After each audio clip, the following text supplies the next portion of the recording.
Então pronto. Vamos lá. Só mais uma vez falando. Eu podia chegar aqui e falar só isso aqui para vocês, né? Hipotireoidismo reduz necessidade anestésica, hipertireoidismo aumenta a necessidade. E falar e agradecer e ir embora. Mas não é assim, né? Definitivamente não é assim, né? Os 4 primeiros slides, como eu falei para vocês, é sobre insuficiência cardíaca no hipertireoideu. Especificamente porque, fazendo o link da sessão passada, falar aqui mais perto, especialmente por causa da sessão passada, cardiomiopatia periparto, né? Esse aqui, 2014, de um jornal de insuficiência cardíaca, fala que apenas o hipertireoidismo, e não subclínico, e não o hipotireoidismo subclínico, foi fator independente de mortalidade em todas as causas. Só começando a fumaça aí, o cheirinho de alguma coisa errada, né? Esse aqui é um caso de 2010, um jornal que eu não conheço, deve ser da Grécia, Hellenic, Journal of Cardiology, não sei, né? Deve ser. Então, cardiomiopatia reversível devido a hipertireoidismo subclínico, certo? Só o dado aqui, ó. O paciente chegou a fazer fração de ejeção de 36 e depois de tratamento foi para 50. Fração de encurtamento de 17 foi para 23. Ainda não normais, valores ainda não normais, mas uma melhora considerável. E o tratamento foi furosemida, carvedilol e indodiac metimazol, certo?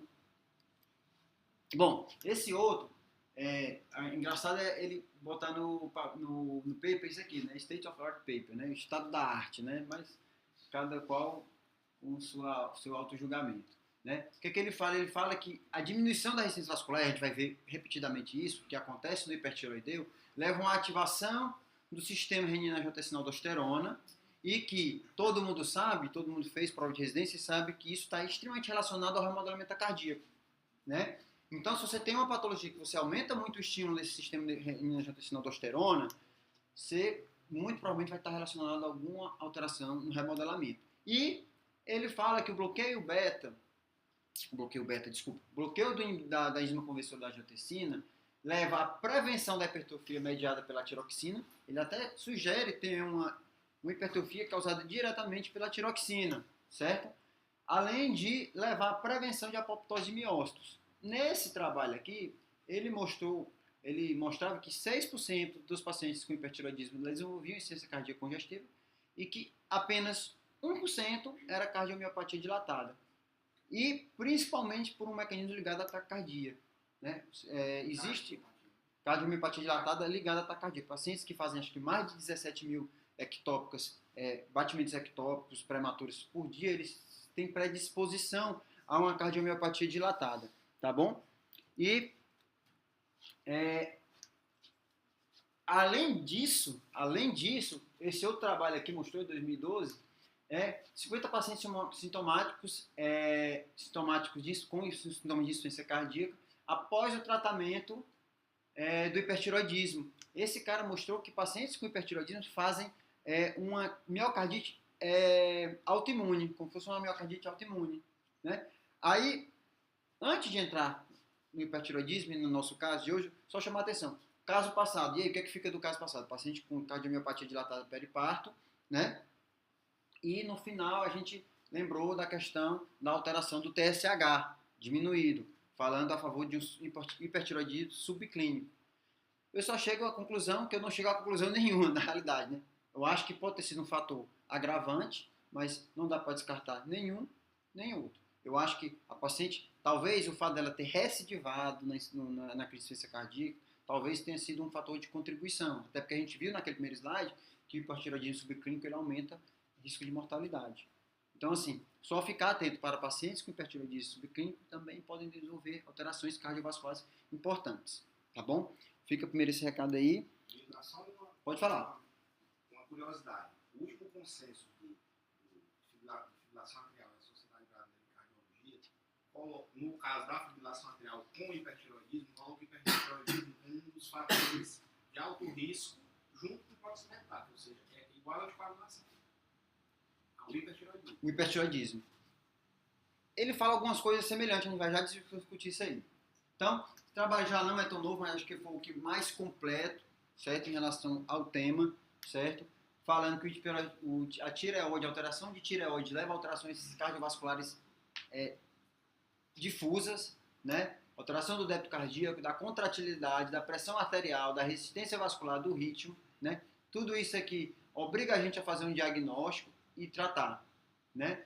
Agora, lembrar que, até no caso da gestante do caso passado, que alterações cardiovasculares também tem alguns mecanismos que ligam à alteração da função da tireoide. Só Pode falar. comentando algo parecido com o que o Lucas disse, na questão da FA, em relação com a tireoide, lembrando que muitas vezes quando o paciente está com FA, usa-se como primeira opção a miodarona, né? E que a miodarona tem uma carga grande de iodo na molécula.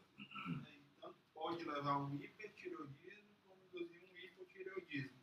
E aí, esses pacientes deveriam ser monitorizados, que está no uso de miodarona, TSH, para ver e avaliar a função da tireoide. Se usa, né, nesse caso específico da hipertireoidismo, você gosta de usar dois antiarrítmicos principais, que é a dronedarona, que não tem esse efeito sobre a tireoide, e a propafenol. O grande problema, a propafenol é aquela de bolso, né? É assim, o que acontece? É paroxística, né? Na FA paroxística. Muito bem, agora sim, às vezes a gente não, na fase aguda, o paciente descompensado acaba usando, mas é importantíssima essa lembrança aí, visto que se o paciente tiver Graves, que ele está precisando de iodo para produzir mais, você vai dar o substrato. Isso é uma causa de glicerose, né? Vai dar o substrato. Então, em resumo, assim, o quadro é esse, né? Paciente hipertiroideu, né? O T4 libera o T4, que é transformado perifericamente pelo fígado em T3 e em outros órgãos também, inclusive o coração, leva a uma diminuição da resistência vascular sistêmica, certo? A gente pensa, feocromocitoma, a primeira coisa que a gente lembra é que é o paciente hipovolêmico. Ele é um paciente hipovolêmico que faz vasoconstrição, na hora que você faz uma vasodilatação nesse paciente, ele é hipovolêmico. No hipertiroideu, não.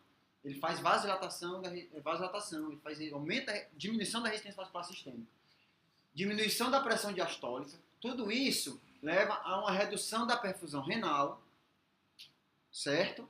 Que é uma coisa meio de encontro que a gente pensa inicialmente no hipertiroideu, né? A gente pensa que aquele paciente vasoconstrito por causa da estimulação adrenérgica, não. Pelo contrário, né? Leva à estimulação do sistema reninol-angiotensina aldosterona, tentando compensar isso com aumento de pré-carga, né? Além disso, essa redução da resistência vascular sistêmica e da pressão diastólica leva a uma diminuição da pós-carga, fazendo que o coração tente aumentar o débito cardíaco, né? Com aumento da frequência e do inotropismo, certo? Aumentando o débito cardíaco, certo? Além disso, ainda tem o aumento da produção de calor, da termogênese, levando, obviamente, a um consumo maior de oxigênio. E como são mediados esses efeitos, né? Eu vou falar basicamente dos efeitos cardíacos. Pra gente é o que a gente está focando mais. Né? Ficou pequeno, desculpa, mas acho que vou explicar para vocês. Então aqui a célulazinha mostrando só que o T3 ele age no núcleo da célula, então é efeito genômico e tudo mais. E esse efeito leva a uma regulação positiva de algumas proteínas e negativas de outra. Quais são as proteínas que eles regulam positivamente, o hormônio tiroidiano? Essa miosina de cadeia pesada, que é uma miosina rápida, que aumenta a contratilidade do músculo cardíaco, aumenta essa CA-ATPase, que aumenta a captação de cálcio pelo retículo sarcoplasmático rugoso, né? Ou seja, disponibiliza mais cálcio na hora da contração, né? Aumenta a quantidade de receptor beta, certo? Diminui as enzimas de catabolização da adenosiclase, que você lembra que é o mediador, é o segundo mensageiro dos receptores beta, certo? Tudo isso melhora e aumenta a despolarização. Além disso, altera a marca-passo cardíaco, que é um dos motivos de fazer as arritmias, certo? Então vamos lá. Estamos construindo então um quadro bem interessante, né? O hipertiroidismo é feito direto do coração pelo T3, faz hipertrofia pelo aumento de trabalho que a gente falou. Agora a questão que eu quero fique fixo, que vocês não esqueçam mais, né? Isso para mim também é uma coisa que bem diferente do que eu pensava. Bom, é semelhante a um estado hiperadrenérgico? O que esse artigo fala é que a sensibilização adrenérgica, ela não é comprovada cientificamente, certo? Mas há sim um aumento de receptor beta. Então, para mim, isso é um contrassenso. Porque, para mim, o aumento de receptor beta é uma forma de sensibilização. Na minha cabeça, pelo menos, era. Certo? E lembrar que o bloqueio beta faz reversão dos efeitos cardíacos do hipertireoidismo. Bom, então, ele em parte é um paciente parecido com o hiperadrenérgico, em parte sim, em parte não. Em parte que eu digo, principalmente na resposta às catecolaminas, mas não ao estado hiperdinâmico dele, que é diferente, certo? As catecolaminas, como eu falei anteriormente, nesse tipo de paciente, são normais ou baixas, certo?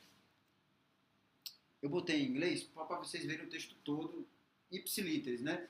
A força da atividade inotrópica dos hormônios tiroidianos é provavelmente devido ao aumento do número de receptores beta, que a gente está falando.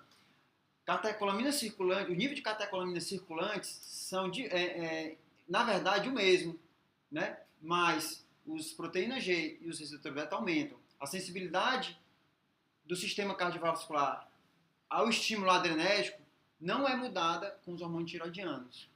Não é alterada. Só repetindo o que eu estou falando. As alterações no ritmo cardíaco resultam do aumento do tônus simpático e diminuição do tônus parasimpático. Ou seja, você não tem aumento da catecolamina circulante. Então, como é que funciona? Como é que é isso? Só tem uma solução para isso. As vesículazinhas lá, do final dos receptores, do final dos neurônios autonômicos do sistema nervoso autônomo estão cheios de catecolamina, mas não liberam. Aí qualquer estímulozinho, você tem uma resposta exacerbada, certo? Bom, continuando. Efeitos diretos, mais uma vez, do coração, FA. A FA é muito questionado se é só pelos alteração nos canais iônicos ou se tem algum outros mecanismos. E quais são esses outros mecanismos, né? Bom, o autor fala que a própria hipervolemia do paciente, e a gente sabe que paciente, por exemplo, com insuficiência mitral, com insuficiência tricuspídea, faz aumento atrial. Por quê? Pelo aumento do volume. Mesma coisa. Mesma coisa não, assim, mesmo paralelo, né? Então, o paciente com hipervolêmica, ele faz aumento atrial. Ponto. Além disso, tem essas ações nos canais iônicos e o próprio TSH baixo seria um fator para aumentar o risco de FA. Então, na verdade, o que o autor quer dizer? Ele quer dizer que não obrigatoriamente é só alteração de canal iônico, mas tem outros efeitos, e ainda não muito bem explicados, que podem levar a FA, uma maior quantidade de FA, mesmo nos casos de hipertireoidismo subclínico. Bom, além disso, pacientes fazem hipertensão pulmonar. Até 65% dos pacientes fazem hipertensão pulmonar.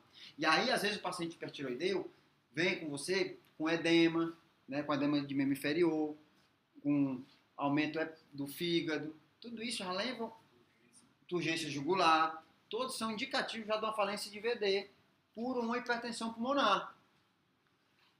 Certo? E a própria hipertensão pulmonar, e eu estou dando estudada nisso, né?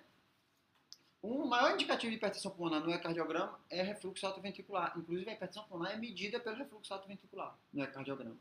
Certo? Bom, intolerância ao exercício, você já sabe, né? Por quê? Por que esse paciente faz intolerância ao exercício? Na verdade, é porque ele já está no máximo dele. Ele já está vasodilatado, já está no débito cardíaco máximo. A partir dali, ele não consegue mais aumentar. Então, ele faz intolerância ao exercício. Certo? Incapacidade de aumentar a frequência cardíaca, débito cardíaco e de reduzir ainda mais a resistência vascular sistêmica. Esses pacientes também podem ter mal predisposição à isquemia miocárdica. Levam muitas vezes a alteração do eletrocardiograma, do torácico, o paciente muitas vezes abre o quadro de hipertireoidismo com isso, né? Agora, existem casos em que nada mais é do que uma alteração de EO2 e VO2, como que é o que acontece na nossa anestesia. O principal causa de infarto intraoperatório é a alteração de O2 e VO2 e não placa rompendo, fazendo supra. Por isso que o infarto mais comum no intraoperatório é infra de ST e não supra, tá bom? Agora, muitas vezes não é diagnosticado nada. Suspeitas, então, de um vasoespasmo pode ser causado pelo hipertireoidismo. Pacientes ainda podem ter sintomas de isquemia cerebral, geralmente transitória. Até mesmo a diminuição do tempo de enchimento coronariano. Pela frequência, que é a DO2 e VO2, né? Que vai falar a favor da alteração do DO2 e VO2. Bom, então, aí que eu chamei muita atenção quando o Leonardo e a Camila falaram sobre a insuficiência cardíaca, que todo livro de clínica, todo livro fala insuficiência cardíaca de alto débito, insuficiência cardíaca de alto débito, todo, a gente escuta desde a semiologia, né? Sopro do hipertireoideu, insuficiência cardíaca de alto débito, né? Casos de sopro de alto débito, anemia hipertiroidismo. Sempre escuta. Desde da nossa infância na medicina a gente escuta isso. E esse autor ele questiona. Ele questiona, assim, ele não fala que não existe, mas ele só questiona porque nem toda insuficiência cardíaca no hipertiroideu é insuficiência cardíaca de alto débito. Certo? É isso que ele fala. Ele não bota isso como regra, certo? Geral. Então, por quê? Porque os pacientes fazem disfunção de VE relacionada à frequência, eu já falei para vocês disso. Paciente, muitas vezes hipertiroideu, tem doença arterial coronariana, tem hipertensão arterial sistêmica pré-existente, paciente muitas vezes tem FA, desenvolve FA. FA, vocês sabem mais do que o que é 25 a 30% do débito cardíaco é pela contração atrial. Paciente faz hipertensão pulmonar, paciente diminui a resistência vascular sistêmica, mais uma diminuição da pré-carga, com a dificuldade de aumento do débito cardíaco ainda mais, numa necessidade maior de oxigênio. Então, tudo isso aí são fatores que podem levar a insuficiência cardíaca no paciente hipertiroideu. E não apenas essa última que caracteriza o alto débito. Certo? Então, tem que ser bem avaliado o paciente hipertiroideu. Tratamento acaba sendo o mesmo, mas ele foca muito nos bloqueio beta, já que tem a história da conversão periférica do T4 T3. Bom, essa parte de fisiologia está acabando. Então, hipertiroidismo subclínico, a gente já viu naqueles primeiros slides, né, falando do caso passado, pode levar a manifestações graves, né? A diminuição do TSH, a gente já viu que está relacionado ao aumento do risco de mortalidade cardiovascular, aumento do risco de FA, né? E o tratamento. Trata ou não trata, isso é motivo de muitas discussões do pessoal da endócrina, né? Trata ou não trata hipertiroidismo subclínico. Bom, essa decisão deixa até a pessoa endócrina, mas o que esse autor fala, e aí a gente tem que ter cuidado, isso é importante, dado que muda a conduta pré-operatório, você tem que caminhar, é aquele paciente que do nada chegou para você com o TSH baixo. Esse paciente você tem que ser avaliado por endócrino. Às vezes esse paciente, se ele tem uma doença arterial coronariana, se ele tem uma hipertensão já de longa data, se ele é diabético, se ele tem algum outro fator de risco, esse paciente você vai ter que tratar. Tem que tratar antes da cirurgia.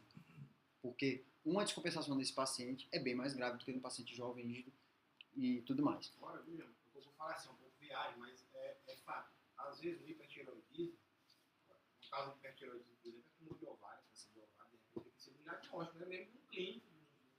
Precisa já saber o motivo daquilo ali. E aí dá direcionamento para isso. E às vezes é uma necessidade maior do que a cirurgia que ela vai fazer naquele momento. Então, mais uma vez o quadrozinho, não vou repetir, vocês já viram aí, decoraram. Então, em resumo, tratamento e cura do hipertiroidismo, reversão das manifestações cardíacas. Por isso que foi indicado a cirurgia, né? Na tentativa de reverter essa progressão da insuficiência cardíaca do paciente. Certo? Agora, se poderia ter sido esperado um pouco mais, questionável, mas a gente já resolveu esse problema. Bom, sabendo de todas essas alterações, de tudo isso que pode acontecer, vamos anestesiar o paciente, né? Lembrar que pacientes com bolsos grandes têm maior risco de desvio de via aérea, tornando a via aérea difícil, né? Pacientes crônicos e com bolsos grandes têm maior risco de traqueomalácia. A traqueia perde um pouco a consistência dela, fica mais maleável, mais mole, podendo obstruir, fazendo obstrução, certo? Que sempre você possível você avaliar esse paciente com tomografias ou ressonâncias, no mínimo, raio-x, PA e perfil cervical, certo?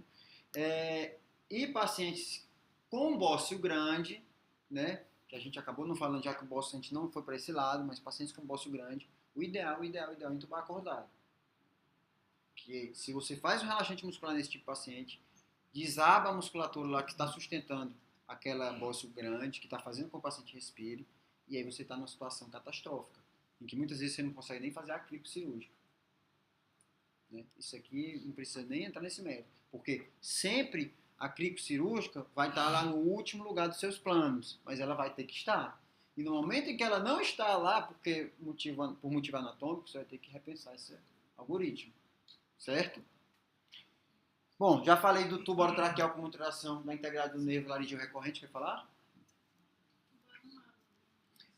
Bom, questão do tubo aramado tudo normal, eu tenho que conhecer o cirurgião, certo? Por exemplo, tem cirurgião que é maior cuidadoso com o tubo da gente, né? E tem cirurgião que não, que vira a cabeça do paciente para um lado e para o outro e não tá nem aí. Então assim, se eu conhecendo o cirurgião, às vezes eu uso até tubo normal, não vou mentir para você não. Aí eu boto, como é que eu posiciono? Para trás, como o Thiago falou, boto algumas compressas no rosto do paciente para poder o tubo não fazer a cotovelada, mas e prendo na cabeça do paciente, certo? Agora, aí vai depender de cada caso. Ah, diga aí, isso é importante. No caso de pós-indução, às vezes existe uma compressão extrínseca, né? Se você utilizar a hora massa, tem alguma coisa a mais para ajudar. Pronto. O que ela está falando é assim, num caso de uma compressão mesmo mais grave, traqueal, o aramado vai lhe dar um suporte maior, com certeza. Estou falando aqui nos casos mais normais, importantes, certo? Realmente, assim, a pessoa que vê um caso desse, um bócio, por exemplo, desse tipo aqui, né? Com essa traqueia estenótica aqui, com estenose, que a gente não vê o resto, e bota um tubo sem ser aramado, é corajoso, no mínimo, né? Eu estou falando das tireoides normais. Tá bom? Então, importante, tomografia, ressonância nuclear magnética e raio-x cervical, um dos três, é importante você ter pelo menos. Bom, foi discutido, esse artigo não é tão novo, mas impressionantemente dentro da anestesia foi o mais novo que eu achei, assim, que falasse de tudo, né? Se alguém achou mais recente também estou aberto aí, mas ele fala mais ou menos, dá um geral, e foi tudo que a gente falou, né? Olha só como vocês estão bem. Estabilizar o quadro para evitar a tempestade tiroidiana, os antitiroidianos de 6 a 8 semanas de tratamento, foi exatamente o que a gente discutiu. O Lugol, que é o iodo, reduz vascularização causada pelos antitiroidianos. Bom, por que ele fala que desnecessário com tecnologia atual? Eles falam que antigamente a dissecção, eles seccionavam a tireoide no meio e parece que sangrava mais. Teria que discutir com o cirurgião que diferença mudou na técnica cirúrgica. Talvez seja por isso que não estejam se fazendo mais, mas que realmente tem essa questão da redução da vascularização e isso é muito... Pode falar. Onde? Perfeito.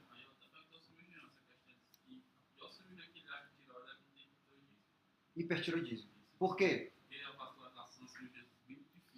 Ou seja, mais um motivo para você usar o iodo. Né? Mais um motivo para você usar o iodo. E é fácil, né, cara? Assim, é uma coisa bem factível de fazer, né?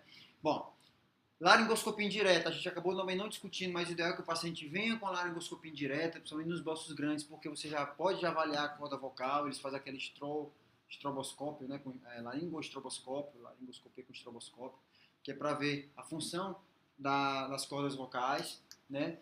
Você vai ver também a dificuldade de fluidação de glote e estenose de vias aéreas, aí planejado, às vezes até um tubo mais fino, às vezes você não consegue passar um tubo que seria adequado para o paciente. Lembrar também que o caso de câncer medular está associado com feocromocitoma. E hiperparatiroidismo. Hiperparo. É a síndrome, né? Perfeito.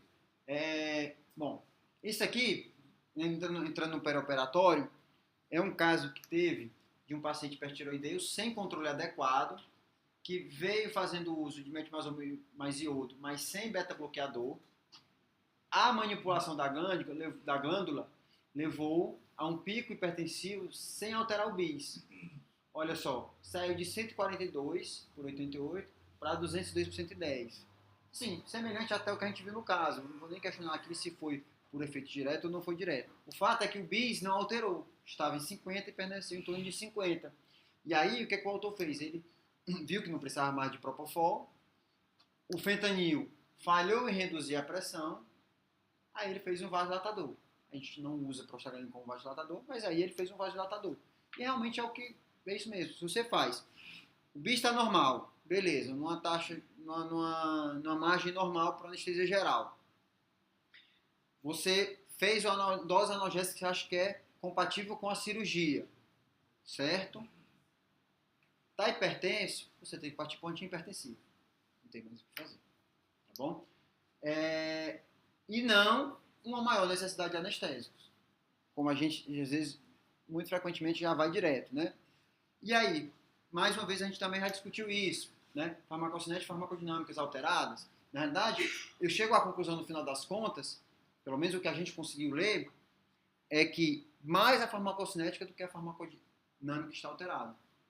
E por isso precisa de mais anestésico, aumento do volume da volemia, aumento do débito cardíaco, mas a farmacodinâmica a gente não conseguiu, eu não achei nada prático que me dissesse que a paciente se torne mais resistente ao anestésico, certo? Bom, característica, você tem que fazer um bom bloqueio da resposta autonômica, isso foi muito discutido, dexmedetomidina bloqueio do efluxo adrenérgico, o vecurônio, importante, acaba não falando, a gente não tem muito acesso ao vecurônio, mas o relaxante muscular de escolha no paciente hipertiroideu, no paciente com feocromostoma, é o vecurônio. Por quê? Por quê? Bom, os bloqueadores musculares eles são atualmente dos receptores de acetilcolina, nicotínicos, mas alguns têm efeito mais ou menos nos efeitos muscarínicos. Então, por isso, um dos motivos do pancurônio fazer taquicardia e taquiarritmia é esse, uma das vias. O vecurônio é o que tem menos esse efeito simpático-mimético. Certo? Esse efeito simpático-mimético não é tão visto pela gente, porque a gente sempre faz o nosso opioide e o nosso hipnótico antes. A gente acaba não vendo muito. Certo? Mas é importante, é um efeito importante. Bom, então a gente não usa mais, mas esse autor aqui fala de uma atividade antireoidiana. E o propofol, lembrar que ele precisa de mais, mas não comprovadamente por um efeito, por uma alteração na farmacodinâmica, mas sim na farmacocinética com o aumento do volume de distribuição. Bom, então, anestesia num paciente para tiroidectomia hipertiroideu seguido de falência cardíaca, né? Então, tempestade tiroidiana, causas principalmente doença mal controlada, que era o caso do nosso paciente, né? Ou seja, ele tinha um risco maior realmente de uma tempestade tiroidiana, né? Sinais, hipertermia, taquicardia, taquiarritmia e hipotensão porque pela insuficiência cardíaca, certo? Por tudo isso que a gente já comentou, uma dificuldade de conseguir manter esse alto débito, de aumentar ainda mais o débito, e é diagnóstico diferencial de hipertermia maligna. Tá acabando. Só falar Pode falar. as causas da tempestade tiroidiana, cirurgia, infecção, contraste, também causa tempestade tiroidiana. Por que contraste? Iodo. Pelo iodo, contraste. E, se não me engano, não, é certeza, corticoide. Não pode dar tempestade tiroidiana, parece. Desconheço. Então, tratamento. Já falamos também, hidratação, resfriamento, beta-bloqueador, propiltiracil, carbimazole, né? Que esse autor fala que é o de primeira escolha, iodo e corticoide. Lembrar do iodo só depois do bloqueio da produção. Bom, tá acabando, tem mais 2 slides, só lembrar de vocês, em relação a parasitas vocais que a gente já falou antes. Só um detalhe, que em relação ao laringeu recorrente, ele inerva tanto os músculos adutores quanto abdutores, certo? As fibras dos abdutores, as fibras que inervam os músculos abdutores, estão mais superficiais. Se eu tenho uma lesão parcial, ou seja, aquela tireoide que foi difícil, que o cara manipulou muito, o laringeu recorrente, que acabou fazendo uma praxia, assim, que em nervos sensitivos iria dar uma parestesia, em nervos motores daria uma praxia, uma paresia. No caso do laringeu recorrente, pode levar a obstrução de via aérea, já que as fibras abdutoras são mais sensíveis ao trauma. Uma lesão parcial do nervo, a corda vocal fica na linha média, diferente de uma secção total que, como lesa a inervação tanto para os adutores como abdutores, ele fica numa linha paramediana. Então, teoricamente, isso é o que causaria o maior comprometimento da ventilação do paciente, levando à obstrução. Então, lesão parcial bilateral é pior do que lesão completa. Então, aí voltando àquela história de fazer a laringoscopia, né? Nos pacientes que tenham mais dificuldade, geralmente o cirurgião pode até pedir. Via de regra, não é rotina, tá bom? Bom, foi falar também, a doutora Camila lembrou muito bem da extubação suave. Uma infusão com remifentanil é uma possibilidade adequadíssima, né? E esse autor também sugere que você pode fazer aquele teste, até já falei para vocês em outros casos, de paciente com via aérea difícil, ou então um paciente que fez um edema de glote, ou então um paciente que se hiperidratou por algum motivo, ou então cirurgia de próstata por vídeo que você deixa o paciente quase de cabeça para baixo e vai ter um acúmulo ali, um edema da glote. Nesse tipo de paciente, uma técnica adequada de você fazer é de insuflocuff, certo? E ventila o paciente. E você vê com que pressão ele vaza. Geralmente, se ele vazar até 20 até 30, tá bom, então ele vai conseguir ventilar. Vocês entenderam? Então, assim, se você tem um edema ali muito grande, pô, desinsulfei o cuff é para vazar. Se não vazou, tem alguma coisa errada. Isso vale também, esse autor sugere que isso vale também para traqueomalácia, paciente com suspeita de traqueomalácia. O paciente com suspeita de traqueomalácia, desinsulfa o cuff,